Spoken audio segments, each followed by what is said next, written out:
আসসালামু আলাইকুম। খুবই খারাপ সংবাদ। আমি যতদূর বুঝতে পারছি হয়তো আজকে রাতেই আপনারা দুঃসংবাদটা পেতে যাচ্ছেন। মধ্যপ্রাচ্যের যে আরব সাগর আছে সেখানে মার্কিন যুক্তরাষ্ট্রের নৌবাহিনীর দ্বিতীয় প্রহর এসে পৌঁছে গেছে।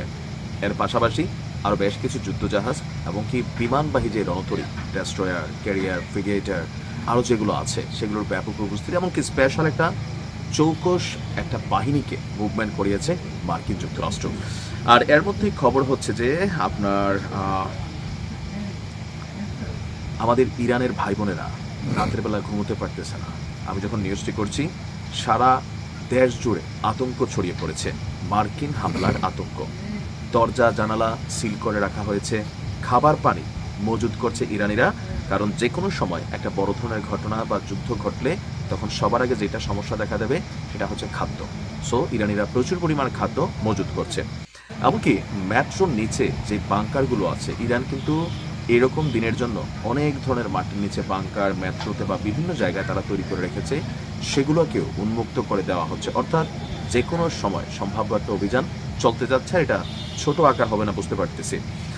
রাত নামার সঙ্গে সঙ্গে ইরানিদের মধ্যে এক চাপাতঙ্ক ছড়িয়ে পড়েছে।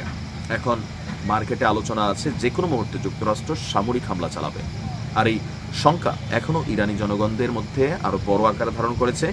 নিজেদের জানালাগুলো তারা শক্তভাবে বন্ধ করে দিচ্ছেন, প্রয়োজনীয় খাবার এবং পানীয় তারা মজুদ করছেন।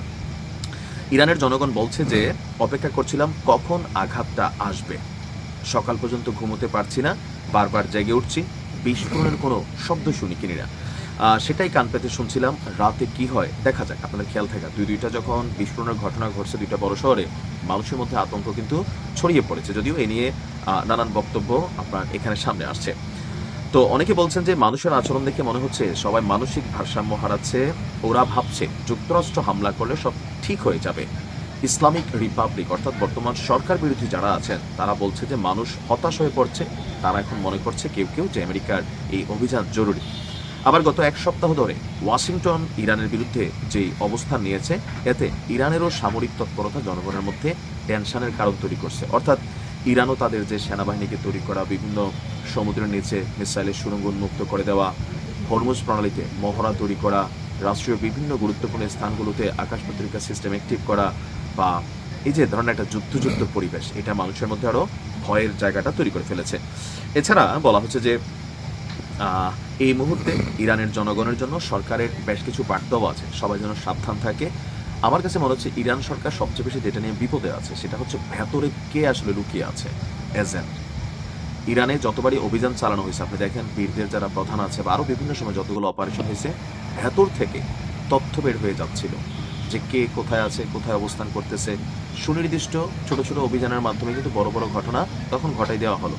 তো ইরান সরকার এই মুহূর্তে আততায়ী বা ছদ্মবেশধারী নিজেদের মানুষ যারা পশ্চিমাদের কাছে অথবা আমেরিকার দুষ্টপুত্রের কাছে বিক্রি হয়ে গেছে, তাদেরকে ফাইন্ড আউট করা ইরানের জন্য এই মুহূর্তে সবচেয়ে বেশি ক্রিটিক্যাল। কার যে বিশ্বাস করবে কারে করবে না। তবে যতদূর জানি সর্বোচ্চ নেতা সহ প্রেসিডেন্ট সহ বেশ কিছু গুরুত্বপূর্ণ ব্যক্তিবর্গ যারা, তাদেরকে নিরাপদ জায়গায় লুকিয়ে রাখা হয়েছে, এমনকি তাদের তথ্য বিশেষ টিম ছাড়া বাকিদের কারোর কাছে নেই। আল্লাহ ইরানকে হেফাজত করুক। আসসালামু আলাইকুম।